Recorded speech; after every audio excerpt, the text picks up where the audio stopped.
చనిపోయిన తర్వాత నన్ను ఆదరించింది వాళ్ళే.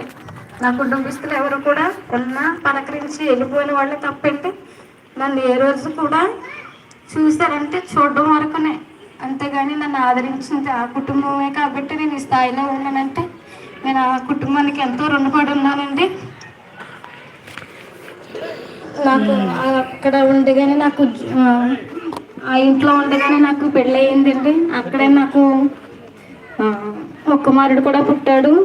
అది కూడా నేను భయపడుతున్నట్టే మా రాజంటే నన్ను తీసుకెళ్ళిందండి. ఒక తల్లిలా కూడా నన్ను హాస్పిటల్లో చూసుకుని, తల్లి కూడా అంతలా చూస్తుందో లేదో నాకైతే తెలియదు కానండి, హాస్పిటల్లో కూడా డాక్టర్తో గోడవాడి అంతగా చూసిందండి.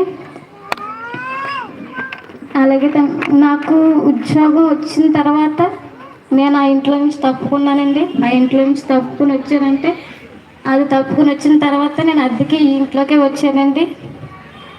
నేను ఇంకా వాళ్ళ మీద ఆధారపడకూడదు, నాకు ఇంత సాయం చేసిందని నేను అక్కడి నుంచి తప్పుకున్నానండి.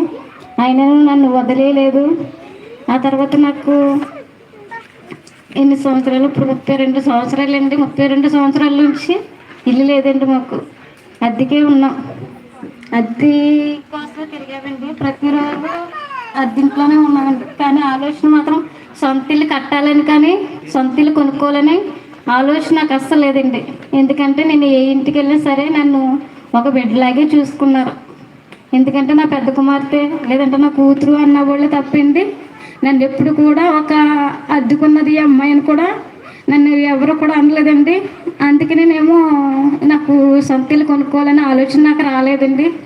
కాకపోతే నా కుటుంబం కోసం నా భర్తకి నేను దూరంగా ఉండడం వల్ల నా తమ్ముడికి ఏదో ఒక ఆధారం చూపించాలన్న ఆలోచన నాకు పుట్టడంతో నేను చాలా ఇల్లులు చూశానండి. చాలా చూశాను. నాకు నచ్చిన ఇల్లు చూడడం, బాబాయ్తో వెళ్ళి మాట్లాడడం, బాబాయ్ నాకు ఆ ఇల్లు కావాలనేదాన్ని. ఆ ఇల్లు కావాలంటే బాబాయ్ అనుకునేవాడు, చూస్తాను అనేవాడండి. మా బాబాయ్ ఎలాగ అంటున్నాడు, ఇల్లు చూడమంటే చూడట్లేదు అని అనుకునేదానండి. మళ్ళీ మా అంగన్వాడీ టీచర్లు మా వరలక్ష్మి అక్క ఉండేదండి. అక్క లక్ష్మి బాబాయ్కి చెప్పి అక్క ఇల్లు చూస్తాను అంటున్నాడు కానీ చూస్తలేదు అక్క, ఎట్టగారం అనుకుంటున్నాడేమో అని రోజు ఇంక బాబాయ్ని విడిచిపెట్టకుండా ఇంక ఇసుగు వచ్చేసేలాగా బాబాయ్ కూడా తిరిగిదానండి. కాకపోతే బాబాయ్ ఏమనుకునేవాడు అంటే డబ్బులకి నేను కాయలేనేమో అనుకునేవాడు. ఒరే ఇదిరా చాలా రేటు అనేవాడండి. ఒక ఇల్లు చూసుకున్నామండి మేము. సుధాకర్ చిన్నాను కూడా చూసాడండి.